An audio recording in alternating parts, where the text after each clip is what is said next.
గౌరవనీయులైన ఉపాధ్యాయ మిత్రులందరికీ GRR entertainment channel పునఃస్వాగతం. ఈరోజు ఈ వీడియోలో 5వ తరగతికి సంబంధించిన రెడీనెస్ ప్రోగ్రాం 3వ రోజు కార్యక్రమాలను మీ ముందుంచే ప్రయత్నం చేస్తాను. ముందుగా తెలుగు.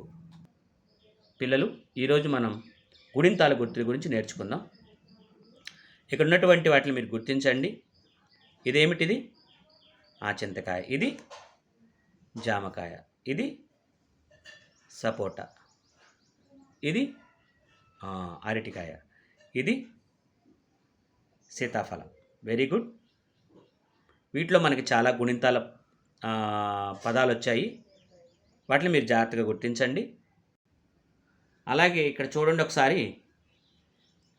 దీర్ఘానికి సంబంధించిన అక్షరాలను రౌండప్ చేయమన్నారు. మనకి రౌండప్ చేస్తే కొంచెం ఇబ్బంది అవుతుందని నేను ఇక్కడ నుంచి కింద గీత గీశాను. పర్వాలేదు, మీరు సున్నా చుట్టినా పర్లేదు, గీత గీసినా పర్వాలేదు. కాబట్టి ఖచ్చితంగా అక్షరానికి మాత్రమే చేయాలి మీరు. ఇక్కడ కేవలం దీర్ఘము, ఇక్కడ గుడి, ఇక్కడ కొమ్ము దీర్ఘం, ఇక్కడ ఏత్వము, ఇక్కడ వత్వము. అలాగే ఇక్కడ ఉన్నటువంటి అచ్చుల్ని గుణింత గుర్తులతోటి మ్యాచింగ్ చేయాలి. ఇక్కడ గుణింతాల గుర్తులను చూద్దాం మనం. ఆకి తలకట్టు, ఈకి గుడి, ఊకి కొమ్ము, ఏకి ఏత్వం. ఇలాగా రెండోది చూడండి. రూ డాష్ ఈ పదంలో ఉన్న ఖాళీని పూర్తి చేయమన్నారు. రూపాయి. కింది వానిలో కొమ్ము దీర్ఘం లేని పదాన్ని గుర్తించమన్నారు. మనకి కొమ్ము దీర్ఘం లేనటువంటి పదం మునగ. మిగతాన్నిటిలో కూడా కొమ్ము దీర్ఘం ఉంది. నాలుగోది చూడండి. దీర్ఘంతో ఉన్న పదాలని గుర్తించండి అని అన్నారు. మనం ఇక్కడ చేశాము. రాయమన్నారు, రాసాము. ఒక బ్లాంక్ మాత్రం మిగిలింది నాకైతే. మీకు అది కూడా ఫిల్ అయితే రాయండి. ఇక రాయడానికి సంబంధించి కొమ్మును చేర్చి రాయమన్నారు. గరువుకి కొమ్ము చేరిస్తే గురువు. కేవలం ఈ అక్షరానికి మాత్రమే. మాకి ముడి. అలా ఇక్కడ దాకా సుడి దాకా మనం రాసాము. అలాగే వీటిని జడ్జ్ చేసి పదాలు రాయమన్నారు, రాసాము. వీళ్ళు జాగ్రత్తగా రాసుకోండి. తప్పేమైనా ఉంటే చెప్పండి కామెంట్ ద్వారా. ఇక్కడ ఉక్తలేఖనము అంటే డిక్టేషన్ పెడతారు మీ టీచర్ గారు. 10 పదాలు చక్కగా రాసి మీ టీచర్ గారికి చూపించండి.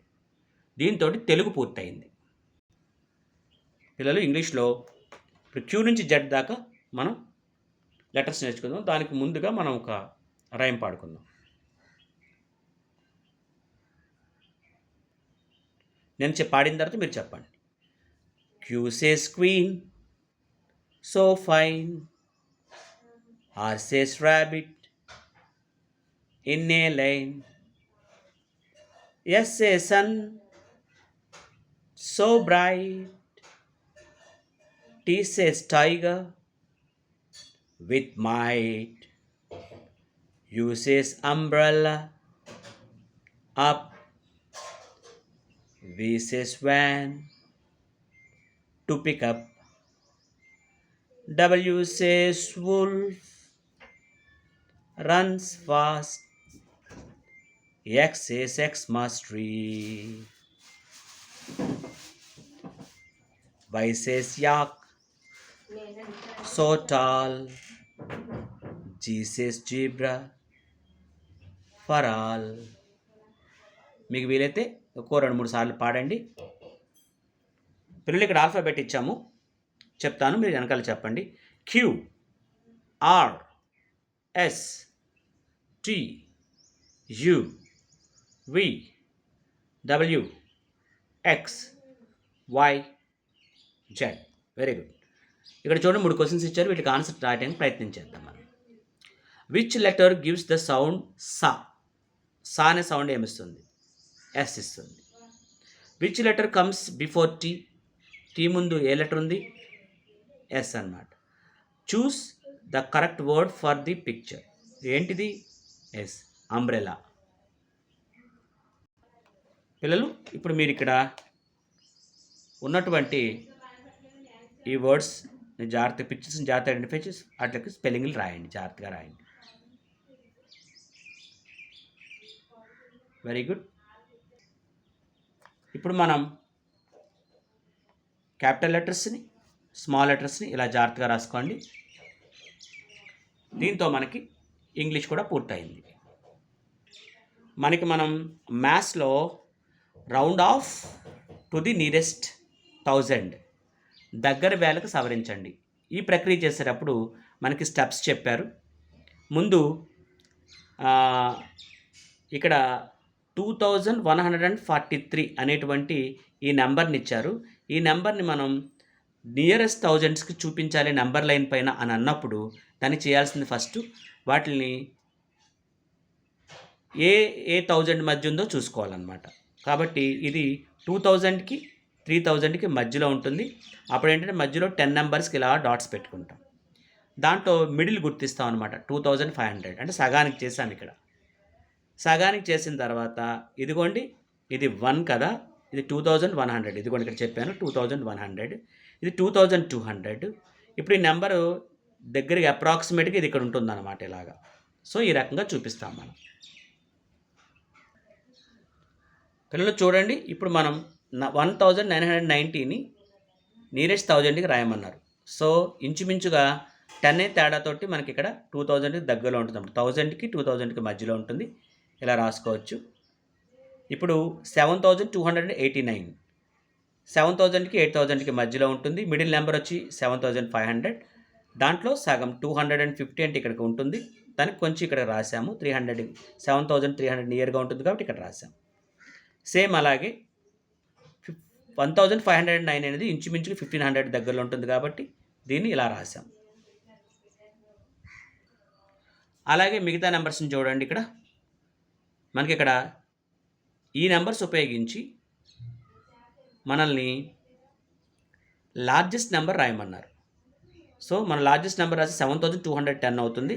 ఇది ఇంచుమించుగా ఇదిగోండి ఇది మిడిల్కి కొంచెం యువతల్లో ఉంటుందన్నమాట. దీంతో స్మాలెస్ట్ నెంబర్ రాయమన్నారు. సో బిగ్గెస్ట్ నెంబర్ రాసేసాం. స్మాలెస్ట్ నెంబర్ 1027 అవుతుంది. అది సుమారుగా 1000 దాటంటే కొద్ది దూరంలో అది డిసైడ్ అవుతుంది అనమాట. అలాగే ఇక్కడ చూడండి, ఇచ్చినటువంటి 4 డిజిట్ తోటి నియరెస్ట్ థౌజండ్స్ రాయమని చెప్పేసి అన్నారు. ఇక్కడ ఏం చెప్తున్నారంటే make a smallest 4 digit number using 2 zeros 2 nines 2 zeros 2 9 ఉపయోగించి మనల్ని రాయమని స్మాలెస్ట్ నెంబర్ రాయమన్నారు. అప్పుడు ఏమవుతుందంటే 9009 అవుతుంది అనమాట. సో 9009 అనేది ఇంచుమించుగా 9000 దగ్గరలోనే ఉంటుంది మనకి. సో దాన్ని నియరెస్ట్ 1000కి మనకి ఇక్కడ రాయటం జరిగింది. కానీ ఇది నెంబర్ లైన్ పైన చూపించే విధానం. మీరు వీటికి డాట్స్ పెట్టి కూడా ఇలాగా ఇక్కడికి 9100 ఉంటుందని 200 ఉంటుందని కూడా చేయొచ్చు. బట్ లైన్ సెగ్మెంటేషన్ పర్ఫెక్ట్గా రాదన్న ఉద్దేశంతో నేను అలా చేశాను. మీరు అప్రాక్సిమేట్గా కూడా ఇలాగ చేయొచ్చు. Very good. దీంతో మనకు మ్యాథ్స్ పూర్తయింది.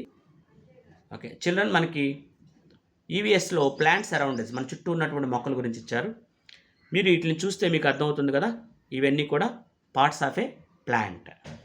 సో ఇవి రూట్స్, ఇవి స్టెమ్ కాండం, లీఫ్, ఫ్లవర్, ఫ్రూట్ లోపల నుంచి సీడ్స్ వస్తాయి.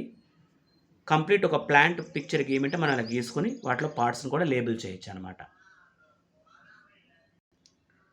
ఇప్పుడు మనం ప్లాంట్కి సంబంధించి కొన్ని వాక్యాలు నేర్చుకుందాం. పిల్లలు నేను చెప్తాను, ముందు తర్వాత పోయి నాతో చెప్పండి. Plant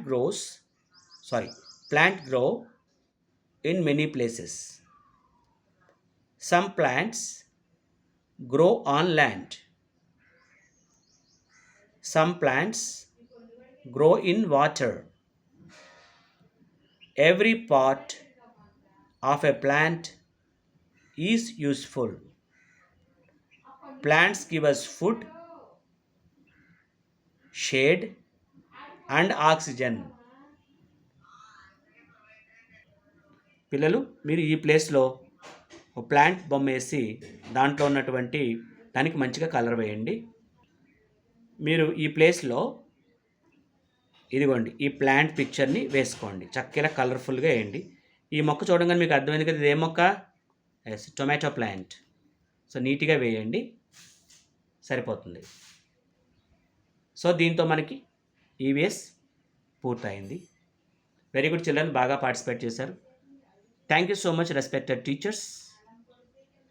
please do like, share and subscribe.